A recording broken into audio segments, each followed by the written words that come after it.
In the summer of 2014, a mother in Flint, Michigan filled a glass of water for her kids. It came out the color of weak tea. She poured it out and tried again. Same result. She wasn't a scientist. She wasn't an activist. She was a stay-at-home mom of 4, and she had no idea that glass of water would eventually force a state government to admit it had been poisoning its own citizens. A few months earlier, to save money, the city had switched its water source from Lake Huron to the Flint River. The river water was more corrosive, and the city failed to treat it with anti-corrosion chemicals. Lead from old pipes began leaching directly into the water supply. At first, nobody outside the city knew that.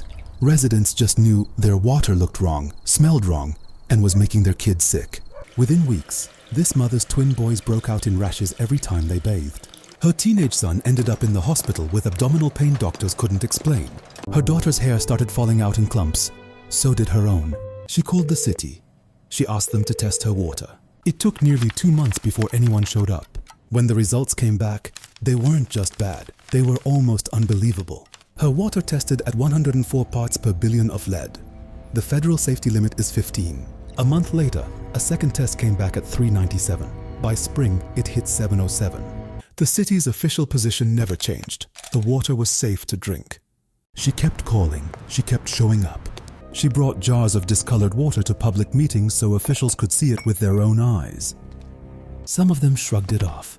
One town official even suggested residents were wasting money on bottled water they didn't need. For months, this went nowhere. She wasn't just fighting a city government. She was fighting the exhausting, quiet feeling of being dismissed by people who were supposed to protect her family. Then she found an ally. A researcher from Virginia Tech began independently testing homes across Flint and confirmed what she'd been saying for over a year. Lead levels across the city were dangerously high, not just at her house. Around the same time, a leaked internal memo from a regional EPA official confirmed the same thing the agency already knew. It had known for months and hadn't gone public. It's important to say, not everyone in this story acted in bad faith. Some officials genuinely believed early test results that turned out to be flawed. Others were following outdated regulations that weren't built to catch a crisis moving this fast. But belief in outdated rules don't undo the fact that people were told, repeatedly, and chose not to act. A local pediatrician compared blood tests from Flint children before and after the water switch.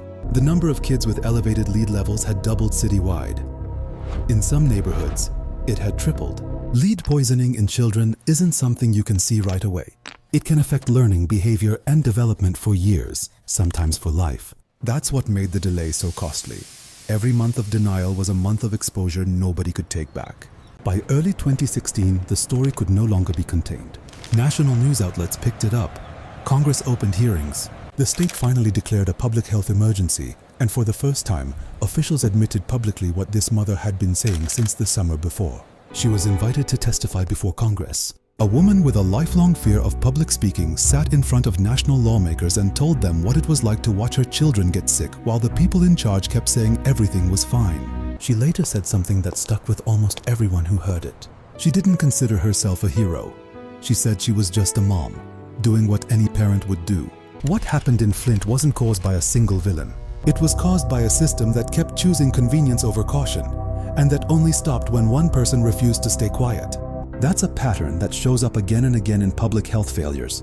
Not just in Flint, but anywhere the people raising the alarm don't hold power. Some of Flint's pipes have since been replaced. Legal settlements have been reached. But for the families who lived through it, the long-term effects on their children's health are something they're still monitoring years later. We know the timeline of what happened. We still don't fully know the full scope of the long-term harm. That part of the story is still being written. Her fight didn't start because she wanted to change public policy.